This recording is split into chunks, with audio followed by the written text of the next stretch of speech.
The federal government's clean fuel regulation takes effect this weekend. It's aimed at reducing the pollution from cars and from trucks, and it could result in more ethanol in your tank. Kyle Bax joins me now from Calgary. Kyle, what kind of price increase should we expect this weekend?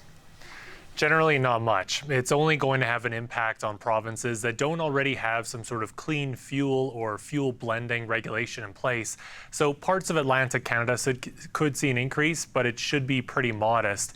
And that's because the federal regulation is pretty soft to begin with. It's not as tough as some of the rules some provinces already have in place.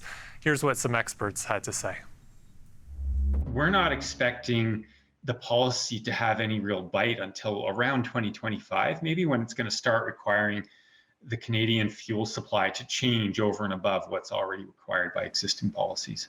July 1st, people aren't really going to notice anything, but every year as that target begins to bind more and more, then the cost curve starts to get pretty steep. And the reason it could get pretty steep is because the regulation gets tougher each year. So fuel companies will likely find the easiest and cheapest way to comply, but will have to turn to more expensive methods as the rules get tougher. And some experts say drivers could pay an extra 10 cents per litre on average by 2030. But Natalie, there are quite a few unknowns. So we'll have to see how it all shakes out. But Kyle, how is the industry here reacting to this policy? I remember doing a story about this regulation when it was being developed about 5 years ago, and industry wasn't very happy. But since then, that's changed. I spoke with the Canadian Fuels Association, which represents filling stations and refineries. It supports the policy because of the reduction in emissions.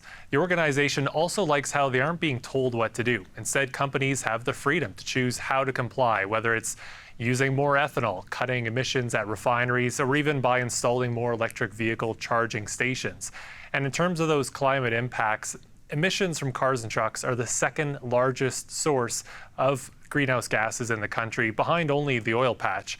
So that's why the federal government and quite a few experts see a big opportunity here, especially, Natalie, if the country wants to meet its climate targets. All right, Kyle Bax reporting in Calgary.